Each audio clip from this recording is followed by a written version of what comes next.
ചേർത്ത് പിടിച്ചു നിർത്തി മന്ത്രിമാർ പറയുന്നത് നമ്മൾ കേട്ടിരുന്നു. ഇത് നോക്കൂ, മിനിസ്റ്റർ കെ രാജനെ കെട്ടിപ്പിടിച്ച് കരയുന്ന ആളുകളെ പ്രേക്ഷകർക്ക് കാണാം. അന്ന് മിനിസ്റ്ററൊക്കെ പറഞ്ഞ ഒരൊറ്റ വാചകം എന്ന് പറയുന്നത് നഷ്ടപ്പെട്ടു പോയ മനുഷ്യരെ ഒഴിച്ച് ബാക്കിയെല്ലാം പുനർനിർമ്മിച്ച് നൽകാം എന്നുള്ളതാണ് അന്ന് പറഞ്ഞിരുന്നത്. വളരെ വൈകാരികമായ രംഗങ്ങൾക്കാണ് നമ്മളിപ്പോൾ സാക്ഷ്യം വഹിക്കുന്നത്. അങ്ങനെ പ്രിയപ്പെട്ട പ്രേക്ഷകരെ, ചൂരൽമല മുണ്ടക്കൈ ദുരന്തബാധിതരായ മനുഷ്യർ, ആ മനുഷ്യരുടെ ഇടയിലേക്ക് മന്ത്രിമാർ ഇറങ്ങിച്ചെല്ലുന്ന കാഴ്ച, ജനപ്രതിനിധികൾ ഇറങ്ങിച്ചെല്ലുന്ന കാഴ്ച, കേരളം ഒന്നായി ഇറങ്ങിച്ചെല്ലുന്ന കാഴ്ചയാണ് പ്രേക്ഷകർ ഇപ്പോൾ കാണുന്നത്. അവിടെ വളരെ വൈകാരികമായ രംഗങ്ങൾക്കാണ് നമ്മളിപ്പോൾ സാക്ഷ്യം വഹിക്കുന്നത്. ഇവിടെ മന്ത്രിയെ കെട്ടിപ്പിടിച്ച് ഒരു അതിജീവിത അഥവാ ഒരു കുടുംബത്തിലെ പ്രേക്ഷംഗങ്ങൾ കരയുന്നത് കാഴ്ചയാണ് പ്രേക്ഷകർ കാണുന്നത്. ടി വി പ്രസാദ്, ഒരു കുടുംബം എന്ന വണ്ണം നമ്മൾ ഒരുമിച്ച് നിന്ന്, ഈ നാട് ഒരുമിച്ച് നിന്ന് ഒരു നാടിനെ പടുത്തുയർത്തുകയാണ്.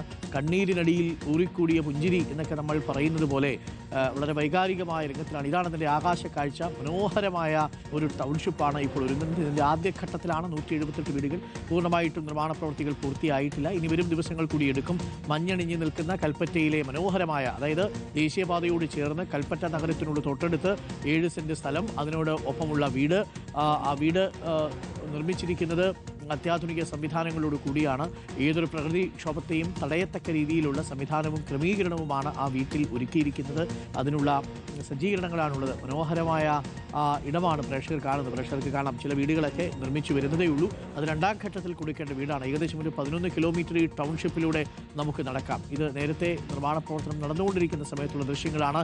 ഇത് തത്സമയ ദൃശ്യങ്ങളാണ്. ഒരു മനുഷ്യക്കടൽ ചുരം കയറി വന്നിരിക്കുന്ന കാഴ്ച പ്രേക്ഷകർക്ക് കാണാം. കേരളം ഒന്നാകെ ഒരു സമൂഹത്തെ ചേർത്തു പിടിക്കുന്ന കാഴ്ചയാണ്. ടി വി പ്രസാദ് ഉണ്ട്. ടി വി പ്രസാദ്, ഞാനിപ്പോഴും ഓർമ്മിക്കുന്നു, വയനാട് ചൂരൽമല മുണ്ടക്കൈ ദുരന്തമുണ്ടാവുന്ന സമയത്ത് നമ്മളുടെ തത്സമയ സംപ്രേഷണത്തിൽ നിരവധി മനുഷ്യർ വിളിച്ച് കരഞ്ഞത്, അവരുടെ സഹായം തേടി അഭ്യർത്ഥിച്ചത്, നമ്മളും അല്പസമയം ഭയന്നുപോയത്, നമുക്കും വാക്കുകൾ കിട്ടാതെ ഇടറിപ്പോയത്. ഇപ്പോൾ വാക്കുകൾ കിട്ടാതെ ഇടറിയവർ ഒരിടം കിട്ടുന്നതിലുള്ള കണ്ണീരിൽ ഇടറി നിൽക്കുന്ന കാഴ്ചയാണ് കാണുന്നത്.